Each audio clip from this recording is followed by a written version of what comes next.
Bill, Bill, Bill, Bill. Post office.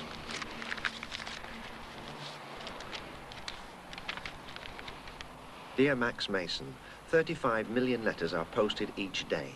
Have you ever wondered what happens to all those letters to get them to the correct address? I can't say that I have. The post is just something that you take for granted.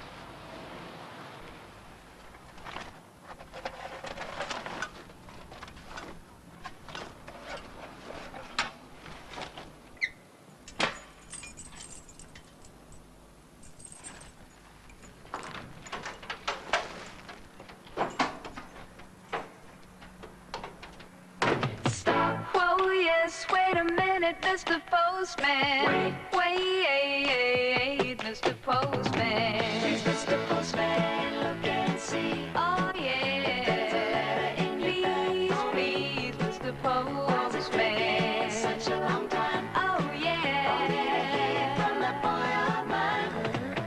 There must be some word today from my boyfriend so far away. Please, Mr. Postman. See if there's a letter for me. I've been standing here waiting, Mr. Postman, so patient. Emptying the post boxes is just the first step in getting your message, whether it's handwritten or typed or printed, to the person that you're sending it to. And the important thing is that your message will look just as you prepared it. Within a few days of posting, the letter or the card that you wrote could be read on the other side of the world. And this is the start of its journey.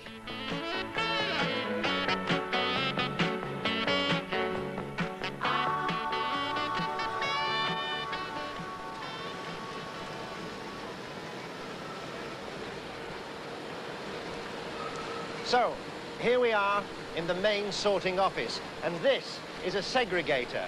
It's a sorting machine that picks out the normal size letters from the larger ones and from the packets.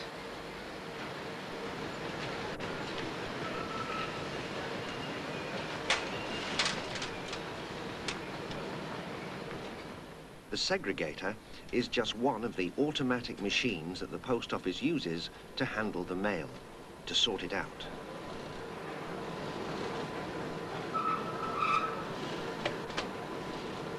After this machine will be others, to face all the envelopes in the same direction, to postmark the envelopes, and to separate the letters with the first-class stamps from those with second.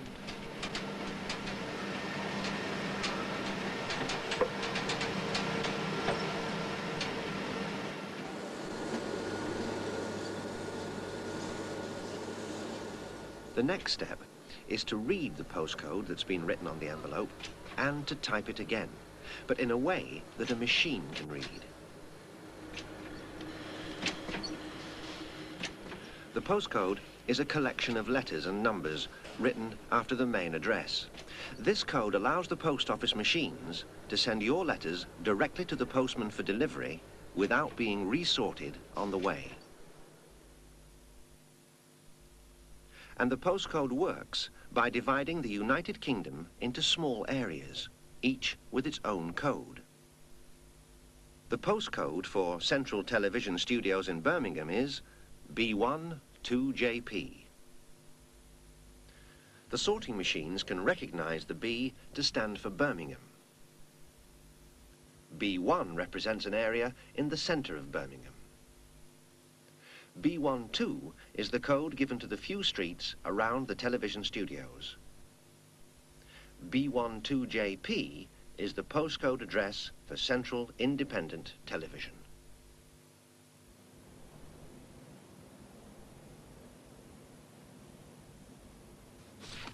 At this particular school, young scientists have been developing their own private postcode, which they now need to test to see if it does mean that letters can be sorted more quickly. To start with, each of the 16 rooms in the school had to be given a new address, an address that was simple and could be written using a code system.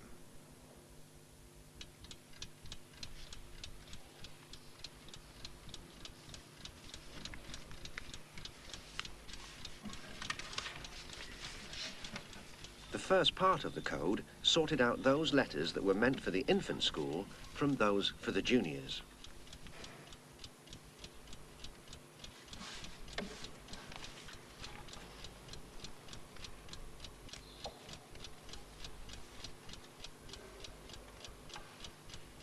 The infant's letters then had to be sorted, classroom by classroom, using the code, and the same happened to the juniors' letters.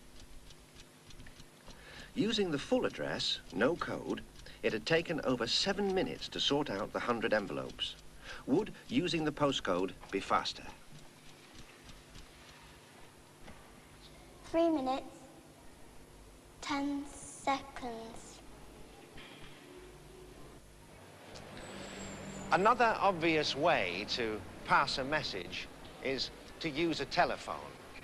And the useful thing about a telephone is that you can usually pass the message and get an immediate answer. You can hold a conversation. In railway stations or at airports, you can sometimes find pretty unusual telephones. An international telephone with slots for the set of coins you'll need to dial overseas. A credit card phone. You pay in advance and then use a piece of plastic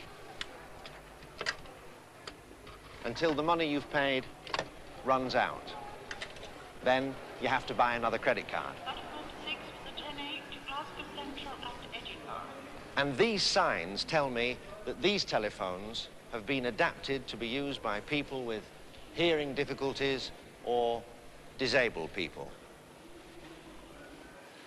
The phones are lower, so they can be used from a wheelchair. And there are instructions in Braille for blind people. But whatever the phones look like at this end, somewhere there will be cables to link you with the exchange.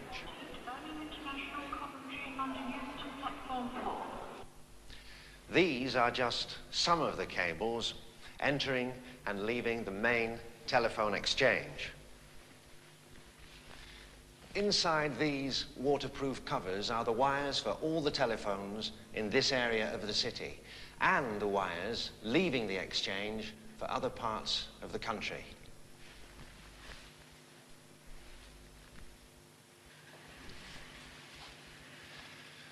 We're getting near the heart of the exchange, the place where your call will be connected or start to be connected to the person you're calling.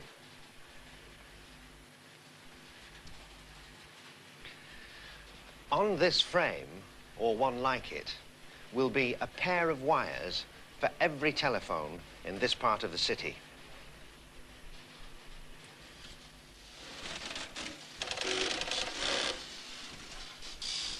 At one time, all exchanges looked like this. Rows and rows of switches clicking away to find the number you dialed.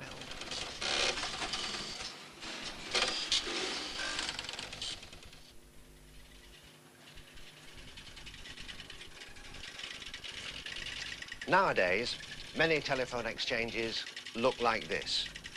No clicking switches, but lots of complicated electronics doing the same things, but more quickly and more efficiently.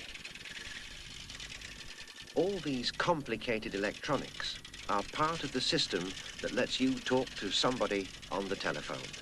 He might be across the street or on the other side of the world.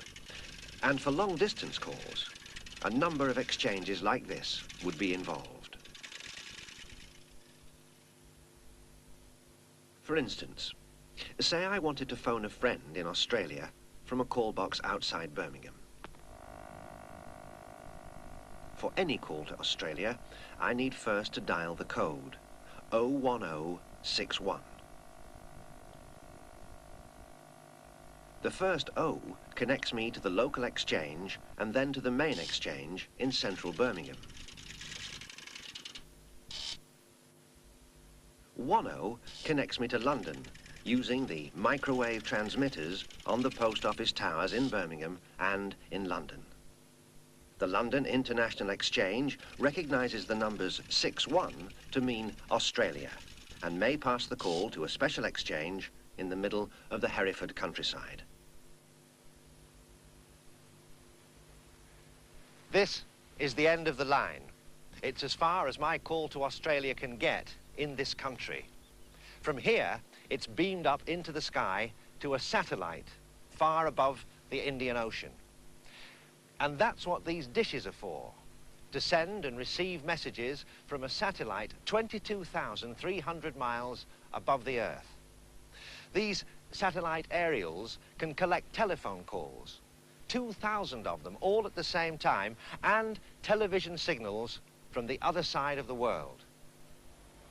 So, with a telephone at home, I can pass messages to any one of the 300 million telephones all over the world. And there's something else that the telephone can do for me right now.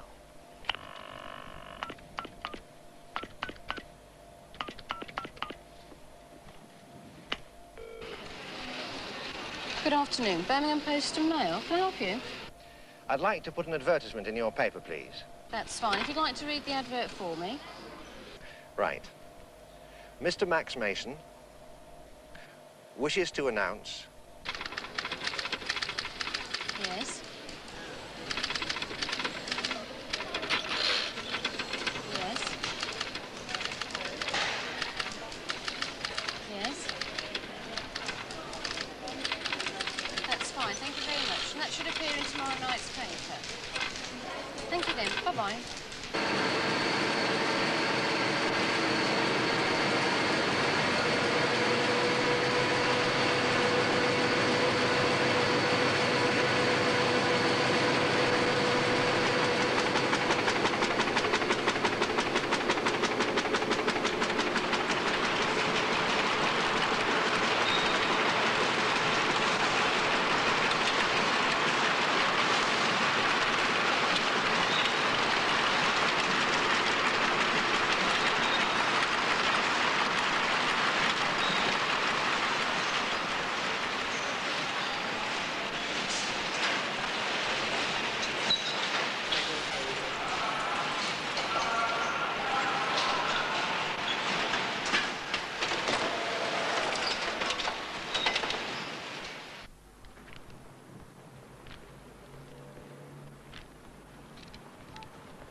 Mr. Max Mason wishes to announce that he has placed this advertisement on behalf of Starting Science to demonstrate another way of passing messages to thousands of people at once.